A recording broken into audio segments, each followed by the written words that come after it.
我哋107動力咧一直咧就爭取咧呢一個稅金嘅減少嚇。咁喺過去嘅一個星期咧，我哋喺上環、喺中環同埋喺網上，我哋支持者咧就進行咗一個問卷調查，了解下大家咧對呢個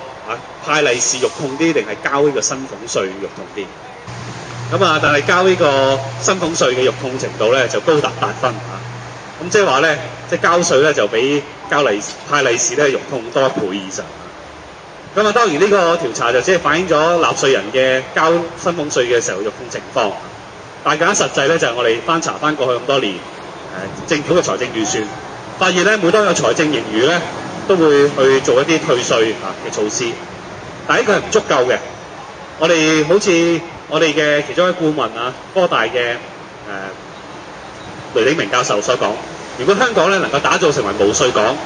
能夠咧零嘅薪俸稅咧，將能夠推動經濟嘅發展，能夠咧喺國際市場上邊咧爭取香港嘅吸引力。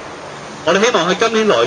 財政盈餘咧可能高達600億嘅情況底下咧，財爺咧就唔好做大懶蛇唔好咧因循守舊，淨係識得退稅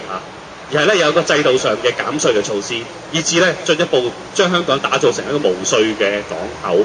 令到咧全港嘅打工仔咧唔需要繳付呢個薪俸稅，吸引咧全球嘅人才同資金嚟香港發展。咁我哋希望咧財爺就唔好做呢個守財奴算死草齋呢個算盤希望可以咧喺下個星期公布嘅財政預算案係將